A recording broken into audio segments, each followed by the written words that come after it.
बसंत पंचमी क्यों मनाई जाती है? विद्या की देवी बनने की अवैधुत कहानी। दोस्तों, जय श्री कृष्ण। बसंत पंचमी का नाम आते ही मन में पीले पुष्प, सरस्वती वंदना और विद्या का पावन भाव जाग उठता है। लेकिन क्या आप जानते हैं कि यह पर्व केवल ऋतु परिवर्तन या पूजा तक सीमित नहीं है? बसंत पंचमी के पीछे छिपी है सृष्टि के आरंभ से जुड़ी गुड़ कथाएं, माँ सरस्वती के ज्ञान स्वरूप बनने का रहस्य और वह लोक परंपराएं जिनमें इस दिन दोबिनों द्वारा सुहागन महिलाओं को सुहाग दिया जाता है। आखिर बसंत पंचमी क्यों मनाई जाती है?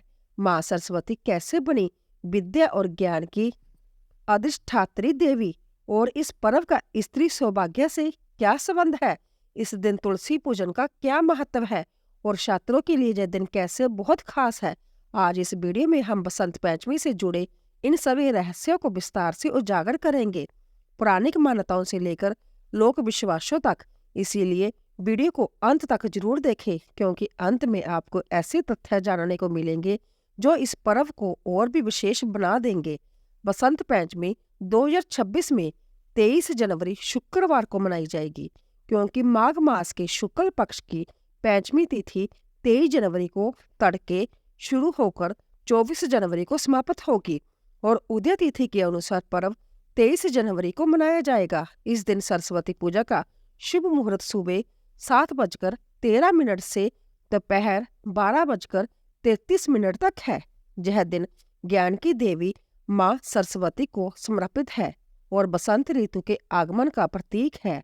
बसंत पंचमी का पावन पर्व सनातन संस्कृति में केवल ऋतु परिवर्तन का संकेत नहीं, बल्कि आत्मा के भीतर सुप्त ज्ञान को जागृत करने वाला एक दिव्य महापर्व है, क्योंकि यही वह शुभ दिवस है जब माघ शुक्ल पंचमी की पुण्यतिथि पर जगत जननी माँ सरस्वती का अवतरण हुआ और सृष्टि को वाणी, विवेक, विद्या तथा चेतना का अमूल्य वरदान प्राप्त हुआ। पुराने ग्रंथों में वर्णित है कि सृष्टि की प्रारंभिक अवस्था में ब्रह्मा जी ने जब लोकों की रचना की, तब पृथ्वी पर जीव तो थे, परंतु उनके भीतर ना तो सोचने की क्षमता थी, ना बोलने की शक्ति और ना ही किसी प्रकार का बोध। चारों ओर एक अजीब सी निर्वता और जड़ता व्यापक थी, मानो जीवन होते हुए भी जीवन का सार अनुपस्थित हो। तब ब्रह्मा जी अंतत चिंतित हुए और उन्होंने सृष्टि में चेतना का संचार करने के लिए गहन तप किया।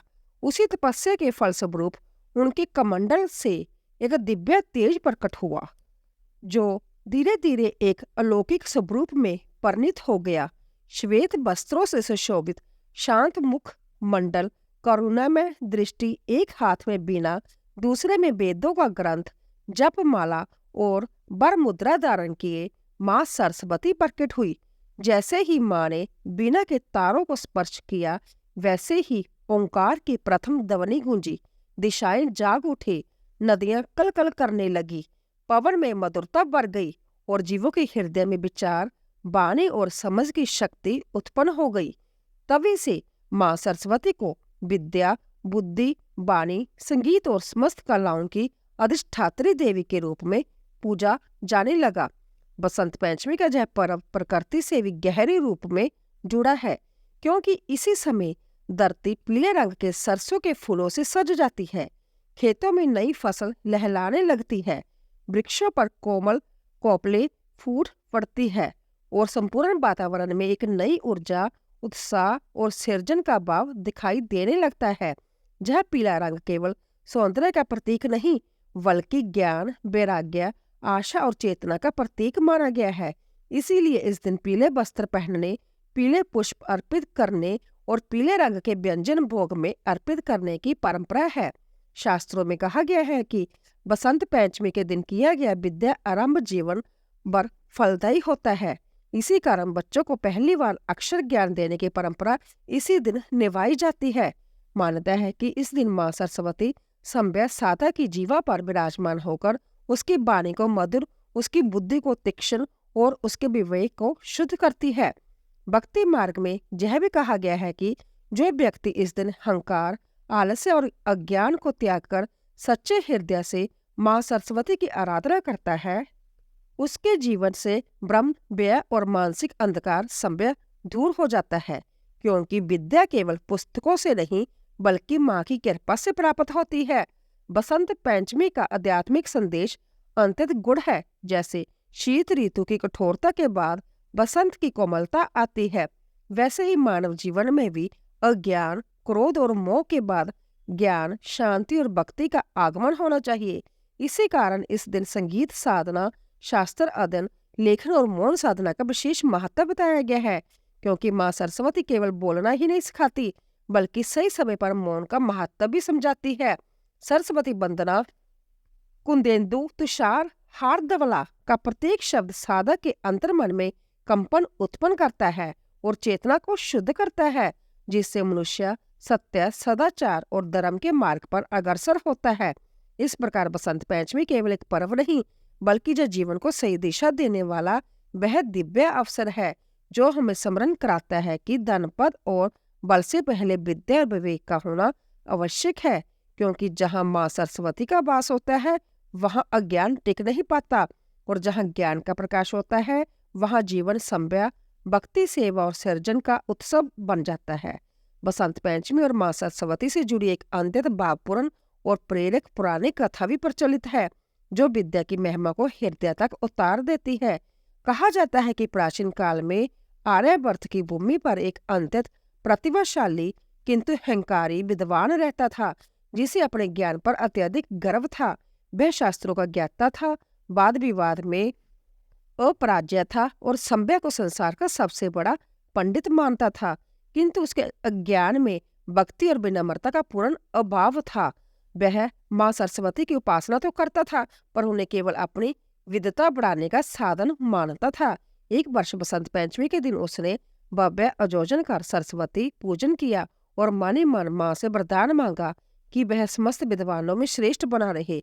उसी रात्रि उसे स्वप्न में एक दिव्य नारी के दर्शन हुए, जिनके श्वेत वस्त्र चंद्रमा की भांति चमक रहे थे और जिनकी बीना से मधुर स्वर प्रवाहित हो रहा था। माँ ने उससे मधुर स्वर में कहा, वत्स, विद्या का उद्देश्य केवल तर्क और विजय नहीं बल्कि विवेक, करुणा और आत्मशुद्धि है।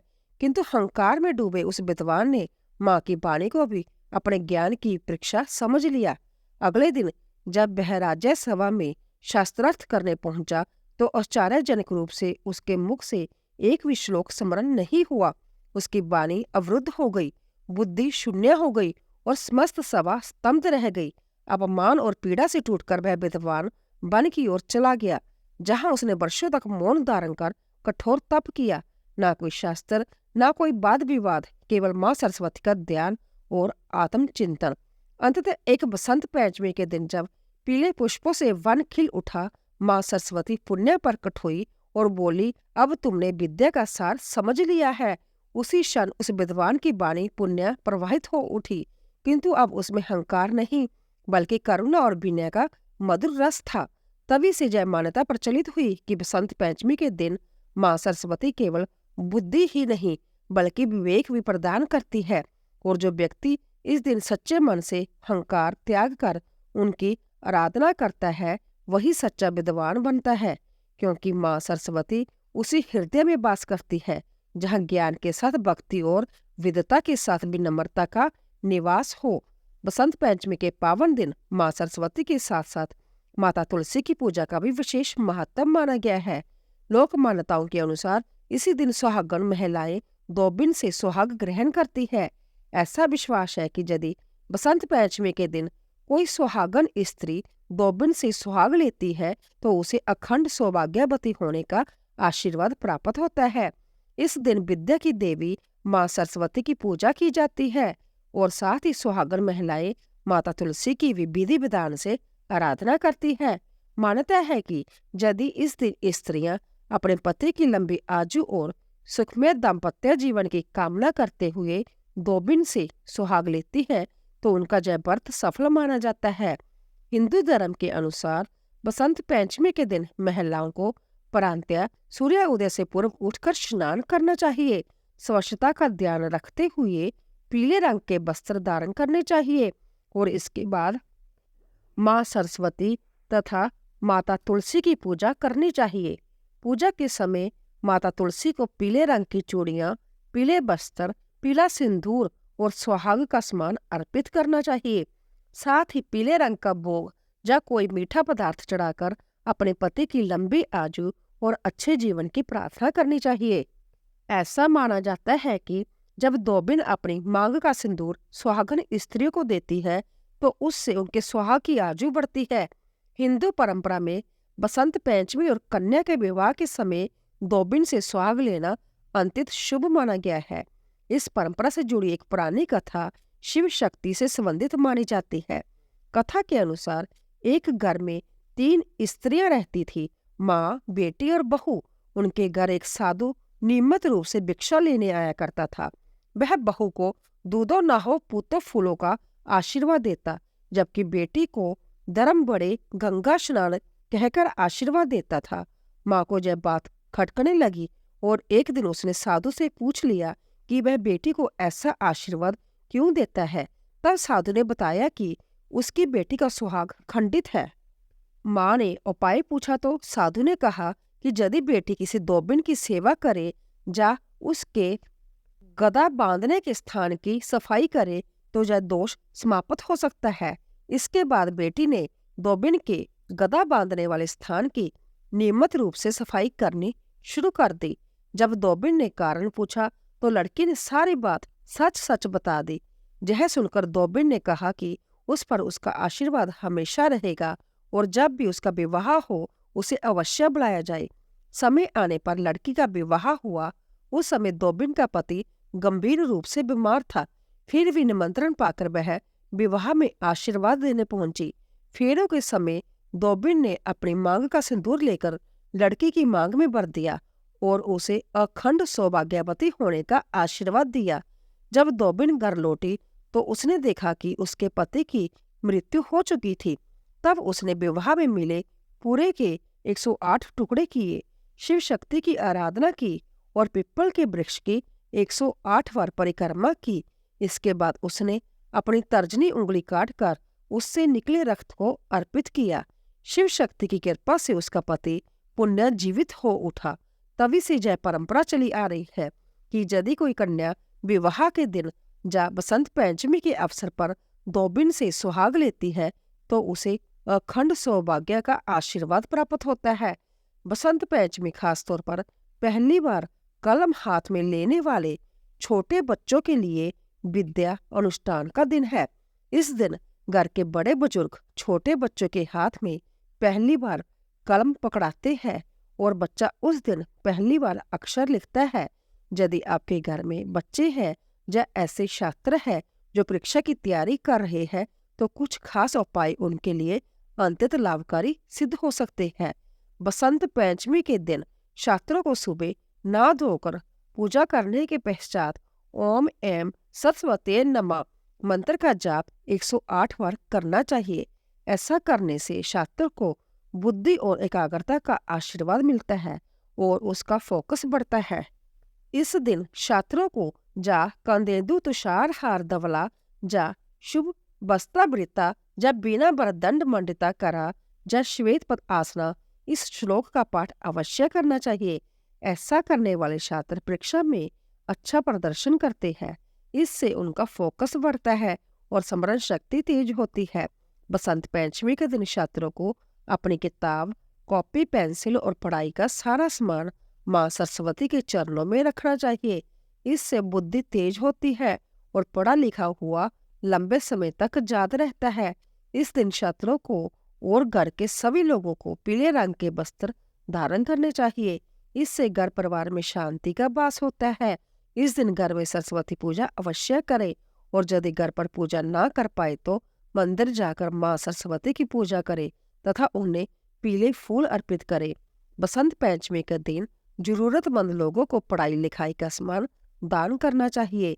इस दिन छात्र यदि अपने हाथों से दूसरों को कॉपी, किताब, पेंसिल, पेन आदि दान करते हैं तो माँ सरस्वती प्रसन्न होती है और पढ़ाई में सफलता के योग बढ़ जाते हैं।